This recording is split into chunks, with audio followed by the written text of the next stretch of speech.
तो चलिए आज बात करते हैं 2025 की भारतीय रेलवे ग्रुप डी भर्ती के बारे में, जिसका सबको बेसब्री से इंतजार था।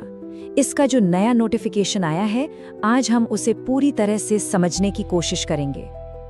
तो देखिए आज हम क्या क्या देखने वाले हैं। सबसे पहले तो देखेंगे कि इस खबर में नया क्या है, फिर बात करेंगे कि कुल कितनी वैकेंसीज हैं और कौन कौन से पद इसमें शामिल हैं।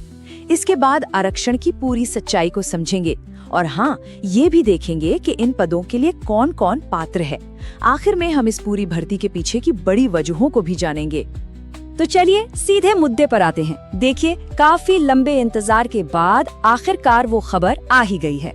2025 बैच के लिए ऑफिशियल वैकेंसी की घोषणा अब सबके सामने है।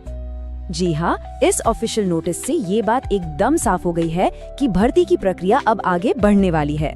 मतलब जो लाखों उम्मीदवार इंतजार कर रहे थे, उनका इंतजार अब खत्म हो गया है। तो अब आते हैं सबसे जरूरी सवाल पर, जिसका जवाब शायद हर कोई सबसे पहले जानना चाहता है। कुल कितनी वैकेंसीज आई हैं? तो जो नंबर निकल कर आया है वो है 22,000 से थोड़ा ज्यादा। जी, 2025 के लिए कुल इतने ही पदों को मंजूरी मिली है। लेकिन यहाँ एक बहुत ही दिलचस्प बात है। अगर हम इसकी तुलना 2024 से करें तो उस साल 32,000 वैकेंसीज आई थीं। इसका मतलब इस बार सीधे सीधे 10,000 पद कम कर दिए गए हैं। और देखिए, बात सिर्फ वैकेंसीज के कम होने तक ही नहीं रुकी है। पहले जहां 28 अलग अलग तरह के पद होते थे, अब वो भी घटकर सिर्फ 11 रह गए हैं। तो चलिए अब इस 22,000 के आंकड़े को जरा और करीब से देखते हैं। आखिर ये कौन कौन से पद हैं जिन पर भर्ती होने वाली है। यहाँ एक बात बिल्कुल साफ हो जाती है। कुल 22,000 में से 16,000 पद, यानी एक बहुत बड़ा हिस्सा सिर्फ 2 पोस्ट के लिए है, ट्रैक मेंटेनर और पॉइंट्समैन। लेकिन रुकिए, ये 22,000 का आंकड़ा पूरी कहानी नहीं बताता। अब एक और बहुत जरूरी पहलू को समझना होगा, और वो है आरक्षण का। देखते हैं कि इसकी वजह से ओपन कंपटीशन की सीटों पर क्या असर पड़ता है। देखिए, आगे बढ़ने से पहले ये जानना बहुत जरूरी है कि इन नौकरियों का एक बड़ा हिस्सा पहले से ही कुछ खास कैटेगरीज के लिए रिजर्व्ड है। ये चार्ट साफ साफ दिखाता है कि करीब 44% सीटें अप्रेंटिस, एक्स सर्विसमैन और दिव्यांग लोगों के लिए आरक्षित हैं। इसका सीधा मतलब है कि ओपन कंपटीशन के लिए करीब 56% सीटें ही बचती हैं। तो ये तो हुई सीटों की बात। अब देखते हैं कि इन सीटों के लिए कौन कौन लोग अप्लाई कर सकते हैं, यानी एलिजिबिलिटी क्राइटेरिया क्या है।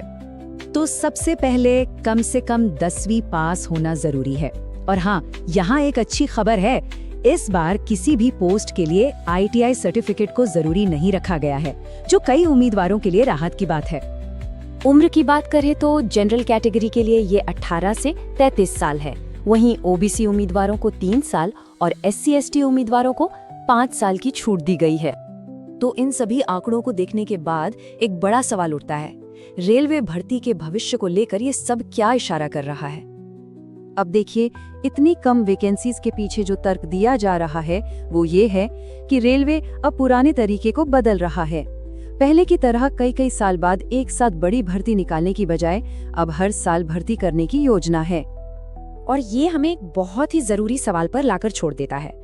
जिस तरह से हर साल कम पद निकाले जा रहे हैं, क्या हम ये मान ले कि रेलवे में बड़े पैमाने पर भर्ती का दौर अब खत्म हो चुका है?